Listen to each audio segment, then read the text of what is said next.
hello, good morning, good afternoon, good evening. Good to have you here with me. My name again is Solomon. Welcome to my channel. This evening, I want to share with you from a topic that was given to me. A lady was asking me to just share with her. We were discussing, and then she said I should share with her. I said, give me a topic. And she said, I should talk about the crazy world. And then I laughed. I said, wow, crazy world. Where? Uh, when I laughed, she said, no. Talk about how to overcome obstacle. I mean, because of what she was going through, what she's going through actually, what we're discussing. So that topic pop up, like it's a crazy world. But then how do I overcome the obstacles on my way? I say, well, practically, I want to tell you a story of how I overcome obstacle. One of the ways that I overcome obstacle as a leader, because wherever you are, is either you are in a problem or it's either you are going towards a problem or you are in a problem or you are just coming out of a problem, and those problems can be given a different name by different people. For her is an obstacle. I look at it, I say obstacle can be also an opportunity. As a leader, you must be able to differentiate opportunity from obstacle or distraction. An obstacle is a distraction to where you are going. Why do I say it's a distraction? It's a distraction based on the fact is that he might takes you away from where you were going and waste your time. So as a leader, you must be able to know, is this an opportunity? Because some obstacles are also opportunity and some obstacles are distractions. For example, you are going to catch a plane and you met a friend that you've not seen for a while. You won't waste time with that friend. You set your priority. You know what your value is at that time. You go towards what you are there for. You go to to catch the flight. So the greeting will be short. The exchange will be so short that you won't waste time. You set your priority very, very fast. So what I'm saying is that to deal with obstacle, you must identify, is this an opportunity or is it a distraction?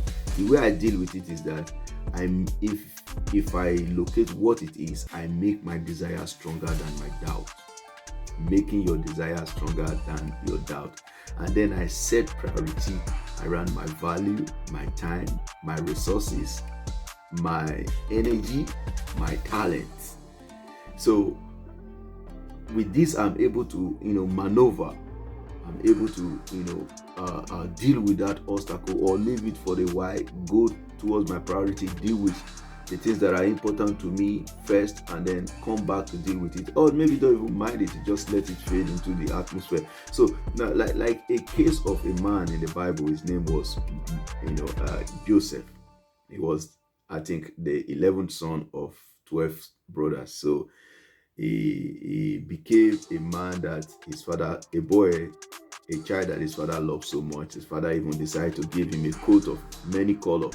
And at the story we have it, the brothers was jealous because the father paid more attention to him, that is boy, and and the dad gave him a lot of time and love and advice. So he began to give his father information about his brothers, and the brothers get jealous and get a bit pissed off about him. And then, long story short, there came a day that this guy was at the mercy of his brother. What did they do? They decided to put him in a pit. That was an obstacle. But sometimes obstacle can also be a time of preparation. Obstacle can also be a time to prevent you from the trouble ahead. It can also be an opportunity for God to keep you from destruction, or even to bring you to where He wants to, that He has set for you. So it's not every obstacle that we should look at it as if something bad. Some can be bad, let's be frank. Some can be a time of preparation. Some might be a time for you to really prioritize and see what is valuable to you. What you need to set your time and resources on.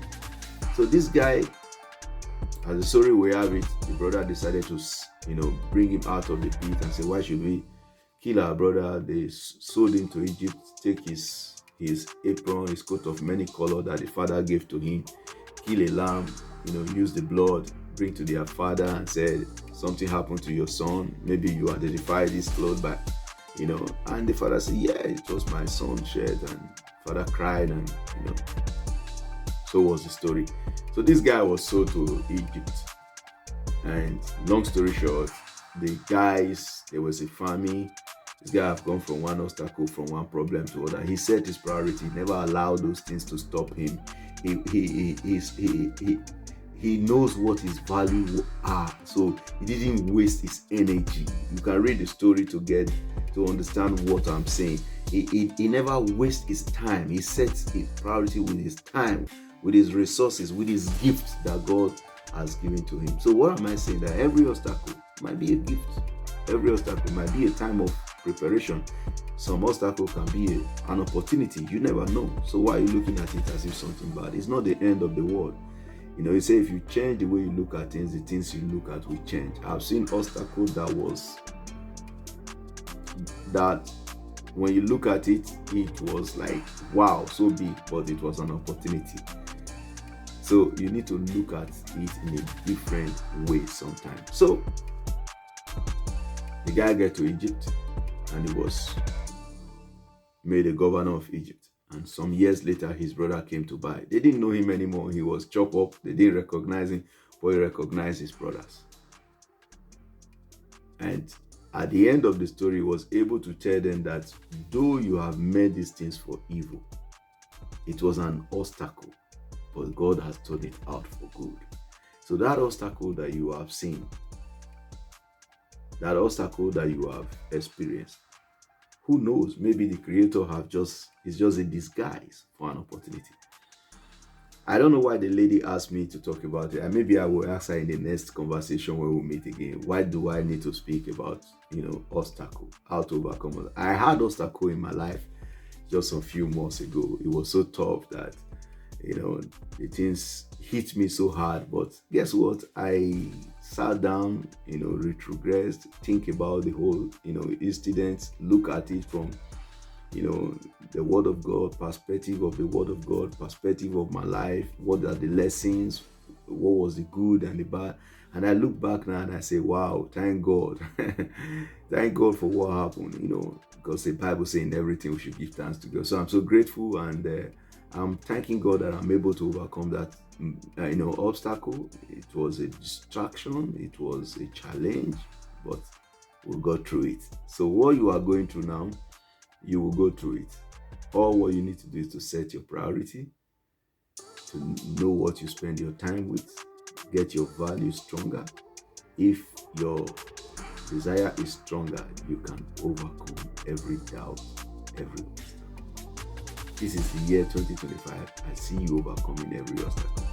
I'll see you at the next video. Please like and share, and also subscribe if you have not done that. And please do not forget, register in one of my classes.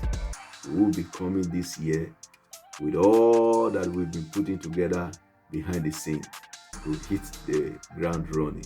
See you at the next video. My name is Solomon Imafidon. Goodbye.